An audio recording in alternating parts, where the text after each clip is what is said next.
بسم اللہ الرحمن الرحیم۔ السلام علیکم ورحمۃ اللہ وبرکاتہ۔ عابد راضی چینل کی طرف سے آج میں آپ کو اتوار اور بدھ کے دن مسائل حل کروانے کے دن ہے یہ، اور اس میں کون سی صورت پڑھیں گے تو آپ کے مسائل حل ہونا شروع ہو جائیں گے، اور کتنی بار پڑھنی ہے یہ میں آپ کو بتاؤں گا ابھی۔ اس سے پہلے میرے اس چینل کو آپ تمام دوست سبسکرائب کر لیں، بیل آئیکن پہ کلک کر لیں تاکہ ڈیلی ویڈیو آپ لوگوں تک پہنچ سکے۔ تو سٹارٹ کرتے ہیں آج کا لیسن۔ بسم اللہ الرحمن الرحیم۔ اتوار اور بدھ کے روز آپ نے سورہ کوثر 40 مرتبہ پڑھنی صبح فجر کے بعد ہے، اور اس سے پہلے 7 مرتبہ درود شریف پڑھنا ہے، اور لاسٹ میں بھی 7 مرتبہ درود شریف پڑھنا ہے۔ انشاءاللہ جتنی خیریں ان دنوں میں ہیں وہ آپ کو ملیں گی، اور اللہ تعالیٰ انشاءاللہ آپ کو دیں گے۔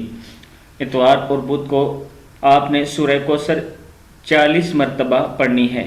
کیا ہے؟ بسم اللہ الرحمن الرحیم۔ اِنَّا أَعْطَيْنَاكَ الْكَوْثَرَ۔ کیا ہے؟ اِنَّا أَعْطَيْنَاكَ الْكَوْثَرَ فَصَلِّ۔ کیا ہے؟ فَصَلِّ لِرَبِّكَ وَانْحَرْ۔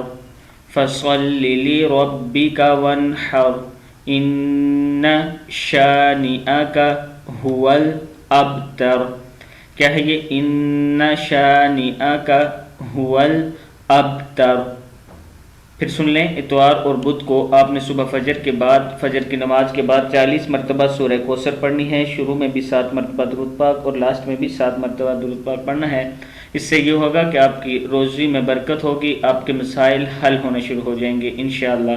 امید ہے کہ اس ویڈیو کو آپ ضرور آگے شیئر کریں گے۔ السلام علیکم ورحمۃ اللہ وبرکاتہ۔